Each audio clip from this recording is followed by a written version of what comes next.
مسیح یسوع میں آپ سب کی سلامتی ہو۔ میرا نام پاسٹر پرویز رحمت مسیح ہے اور خداوند مجھے the last age ministries Pakistan کے پلیٹ فارم سے اپنی خدمت کے لیے استعمال کر رہا ہے۔ میں اس وقت خاص طور پر شکر گزار ہوں JMC ٹیلی ویژن کا، جنہوں نے یہ موقع دیا ہے کہ میں یسوع مسیح کے 7 صلیبی کلمات میں سے 7واں کلمہ آپ کے سامنے پیش کر سکوں، اور یہ 7واں کلمہ مقدس لوکا کی معرفت لکھی گئی انجیل اس کا 23 باب اور اس کی 46 آیت میں یوں مرقوم ہے: پھر یسوع نے بڑی آواز سے پکار کر کہا، آئے باپ، میں اپنی روح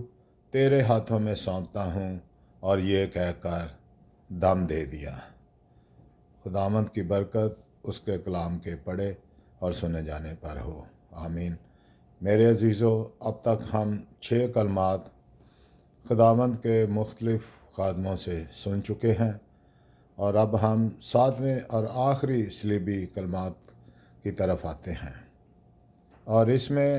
ہم دیکھتے ہیں خاص جو قابل غور بات ہے کہ جب یسوع مسیح نے پہلا کلمہ صلیب پر کہا تو اس وقت بھی وہ باپ سے مخاطب ہیں، اور اب جب 7واں کلمہ کہا ہے تو اس میں بھی وہ باپ سے مخاطب ہیں، کیونکہ خداوند اپنی پوری زمینی زندگی میں، آسمانی زندگی میں ہمیشہ باپ کا فرمانبردار رہا ہے۔ باپ نے اسے اسی لیے بھیجا تھا، جس کا بیان ہم متی کی معرفت لکھی گئی انجیل اور اس کا پہلا باب اور اس کی 21ویں آیت میں دیکھتے ہیں کہ یسوع مسیح کی آمد کا مقصد وہاں پر بیان کیا گیا ہے کہ وہ اپنے لوگوں کو ان کے گناہوں سے نجات دے گا۔ اور اب ہم جب 7ویں کلمے میں دیکھتے ہیں تو 7ویں کلمے کی بنیاد 6 کلمے پر ہے، جس میں یسوع مسیح نے صلیب پر ایسے ہی بڑی آواز سے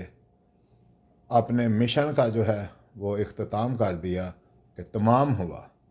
یعنی جس مقصد کے لیے میں آیا تھا وہ مقصد اب پورا ہو چکا ہے،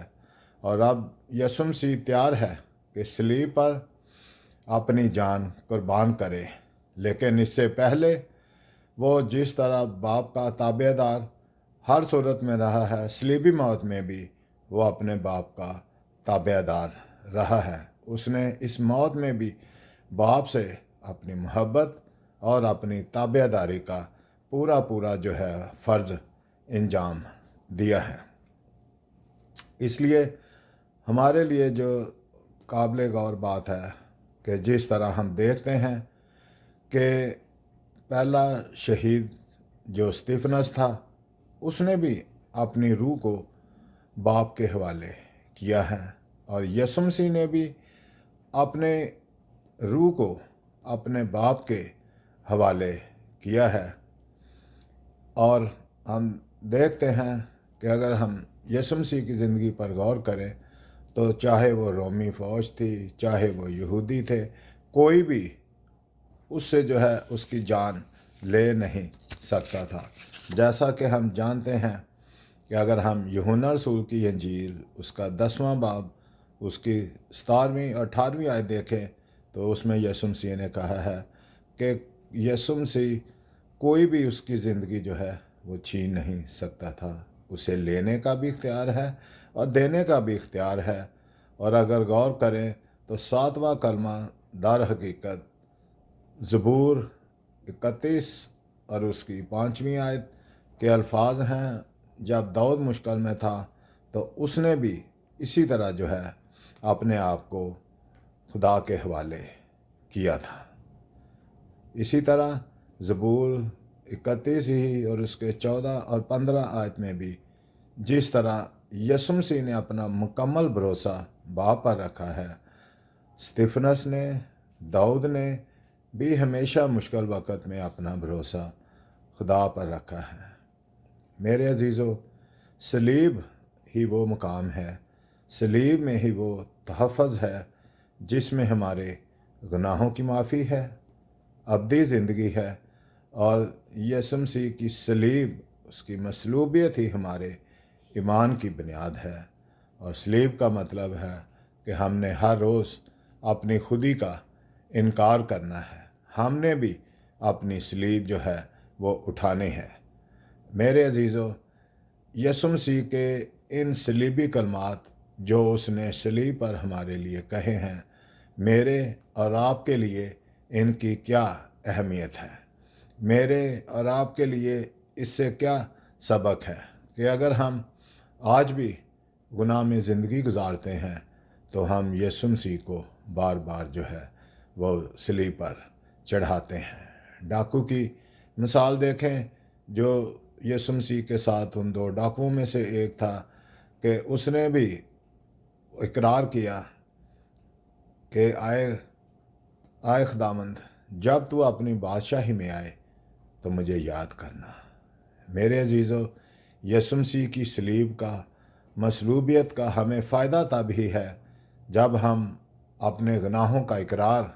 उसके सामने करते हैं, तो वो हमारे गुनाहों को माफ़ भी करता है, हमें बहाल भी करता है और साथ साथ हमें अब्दी ज़िंदगी का वादा भी देता है। क्योंकि उसने जिस तरह डाकू से कहा कि तू आज ही मेरे साथ फरदौस में होगा, मेरे अजीज़ों, जब हम भी अपने गुनाहों का इकरार करते हैं तो हम भी उसी वक़्त उसके साथ अब्दियत में होंगे। जब हम इस ज़िंदगी से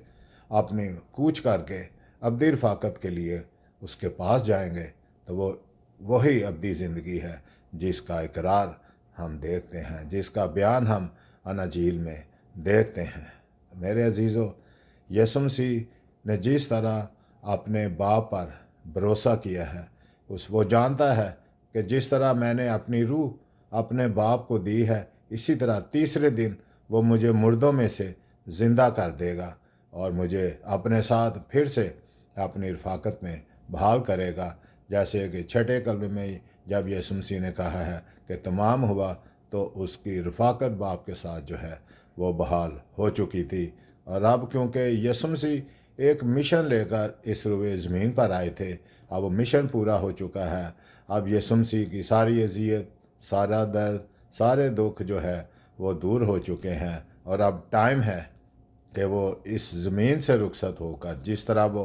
बाप के पास से आया था, उसी तरह बाप के पास जो है अब वापस चला जाए। और इसी तरह जो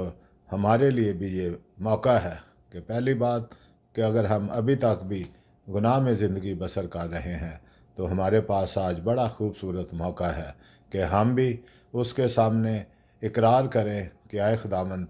तू मुझे भी अपनी बादशाही में अपने साथ शामिल कर, तू मेरे गुनाहों को माफ़ कर। आए खुदावंद, मैं अपने तौर से कुछ नहीं कर सकता, लेकिन जब मैं तेरे पास आता हूँ तो खुदावंद तू ही हमारा तहफ़्फ़ुज़ है। मेरे अजीज़ों, यीशु मसीह के ये 7 सलीबी कलमात हमारी रूहानी, जिस्मानी खुदावंद बरक़ात का वसीला हैं। ये सिर्फ़ अल्फाज नहीं हैं, ये हमारे लिए एक बहुत कीमती ख़जाना है। और मेरी दुआ है कि यीशु मसीह इन कलमात के वसीले बहुत सारी ज़िंदगियों में काम करे, बहुत सारे लोगों की रूहानी आँखें खोलें और वो यीशु को निजात दहिंदा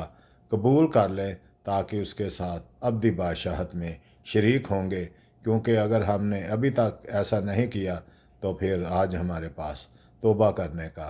गुनाहों से बड़ा अच्छा और कीमती मौका है। और मेरी दुआ है कि खुदावंद बहुत सारी ज़िंदगियों को इन कलमात के वसीले बदले, बहुत सारे उसकी बादशाहत को, उसकी निजात को कबूल करते हुए उस अब्दी ज़िंदगी में शामिल हों जिसका वादा उसने हमसे किया है। खुदावंद आप सबको कसरत से बरकत दे। आमीन।